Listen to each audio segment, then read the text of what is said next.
Bonjour à tous. Donc, je vais être bref pour pouvoir lancer rapidement l'animation de cette matinée. Je ne vous présenterai pas le pôle ressources, on l'a déjà fait lors des premières rencontres régionales. Avant tout, je tenais vraiment à remercier les organisateurs de ces rencontres, le ministère et le pôle ressources, vraiment proposé de plusieurs rencontres pour plusieurs régions. Déjà, c'est, on va dire, un petit peu le sens même des sports de nature qui intéresse à tous les acteurs du sport, du tourisme, de l'environnement et des territoires. Et aujourd'hui, ce qui se fait en PACA est un bon reflet de rencontres qui permettent d'apprécier tout le monde et qui notamment vont aussi peut-être permettre d'être une suite sur les rencontres nationales du tourisme et des loisirs sportifs de nature, puisque vous le savez certainement, il y a déjà eu 5 éditions qui sont déroulées depuis 2003 sur le territoire national, et à partir de 2011, ces rencontres évoluent vers un format européen, puisque vu la prégnance, on va dire, directive européenne sur le droit national, mais aussi la grande mobilité des pratiquants du sport de nature aux 4 coins d'Europe. Et on s'aperçoit que la tendance forte des sports de nature en France est vraiment aussi consolidée en Europe, notamment dans les pays émergents. Il nous a paru intéressant de partir de cette dimension européenne pour voir comment les acteurs d'Europe pouvaient influencer sur ces grandes politiques européennes. Pour autant, il ne faut pas délaisser l'animation nationale. Et donc là, le pôle ressources et le ministère souhaitent s'appuyer sur les comités techniques régionaux qui sont pilotés par les directions régionales. Donc je pense que ce que fait ici la région PACA est un petit peu novateur pour évoluer vers des rencontres, on va dire, de dimension interrégionale. Donc on se réjouit aussi que quelques personnes de Rhône-Alpes et de Corse aient pu venir aujourd'hui.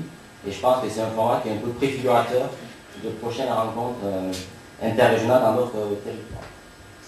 Voilà, donc pour aujourd'hui, le thème donc, je vais animer sur la gouvernance. Les organisateurs ont prévu deux séquences. Une première séquence donc, sur laquelle on va avoir dans un premier temps une intervention d'acteurs nationaux pour présenter comment le ministère qui pilote d'une part une politique de devoir maîtriser les sports de nature depuis 2003 et d'autre part une politique sur le sport et le développement durable qui va avoir le jour avec une stratégie donc, qui va émerger dans les tout prochains jours, mais Maëlle précisera tout ça. On a voulu en premier temps donc, avoir un petit peu un cadrage national et puis à la fin de cette première séquence, et bien, on aura donc la région qui interviendra et puis on interrogera aussi la direction régionale et le comité régional olympique pour voir comment cette gouvernance au niveau régional peut se mettre en œuvre.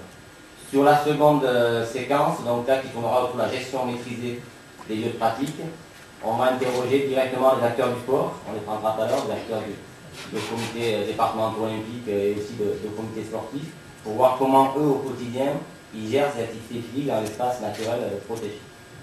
Ce qui me paraît important, peut-être pour le sens un petit peu de ce qui a passé ce matin, c'est que, vous l'avez dit, M. Potier, on est dans une région dans laquelle il y a beaucoup d'espaces naturels protégés. Il y a aussi une aspiration légitime citoyenne à pratiquer les sports de nature qui augmente. Donc, au final, c'est comment on va pouvoir continuer à accompagner ces sports de nature qui sont reconnus comme des activités d'intérêt général, notamment de par leur rôle éducatif. Comment on peut continuer à accompagner ce développement maîtrisé tout en ayant une pression de plus en plus forte des espaces. C'est Roger Estelle qui disait dans le précédent séminaire, on perd en France, à cause de l'urbanisation, 70 000 hectares d'espace naturel. Donc ça va forcément aller en augmentant, la pression urbaine augmente, les pratiques en nature augmentent qui répondent à des besoins sociaux. Et je crois que en PACA c'est encore plus fort, il y a un espace littoral qui est très contraint, un espace montagnard aussi sur lequel il y a des gros enjeux de protection. Donc l'idée, quand même, est une forme de fil directeur un petit peu de ces rencontres régionales dans le choix qu'a fait Bernard avec ses collègues et ses intervenants, c'est comment on peut continuer à gérer de manière intelligente le développement de ces pratiques tout en conservant la qualité des lieux qui accueillent ces pratiques. Enfin, ce qui me paraît important, qui a été évoqué aussi tout à l'heure, c'est que depuis 2009, entre les premières rencontres et les secondes rencontres, il y a des partenariats qui sont mis en place, des actions concrètes, donc ça légitime le rôle de ces rencontres, qui ne sont pas un événement en soi, mais qui sont plutôt un point de rendez-vous d'acteurs qui se retrouvent autour de 2 jours un peu forts, mais qui se connaissent déjà au quotidien et qui viennent partager sur leur projet. Donc pour cela, je vais maintenant appeler les participants à la première séquence, et puis vous remercier tous pour vos propos introductifs qui nous encouragent à poursuivre ces journées. Donc je vais appeler Daniel Charéron, de la direction des sports, qui est donc chargé de mission sur la nature, au bureau de la direction des sports, qui s'occupe des fédérations multisports, des pôles ressources et des sports de nature. Appelé aussi Maëlle Besson, donc, qui est responsable du centre de ressources d'expertise sur le sport et le développement durable, donc qui est une mission de la direction du sport, mais je précise aussi que Maël est hébergé sur le site de l'emploi d'art qui prête PACA, donc en relation avec la direction du sport sur ce site. Et puis après,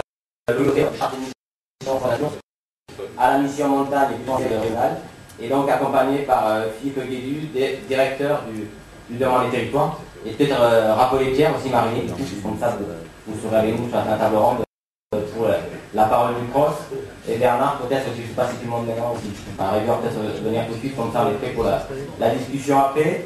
Donc sans plus tarder, je vais passer la parole à Alain Charon qui va nous présenter d'une part quels sont les fondements de la politique de demande développée par Michael Sport et comment la mise en œuvre politique et l'animation de votre nature s'est organisée. Donc Daniel, je te laisse la parole.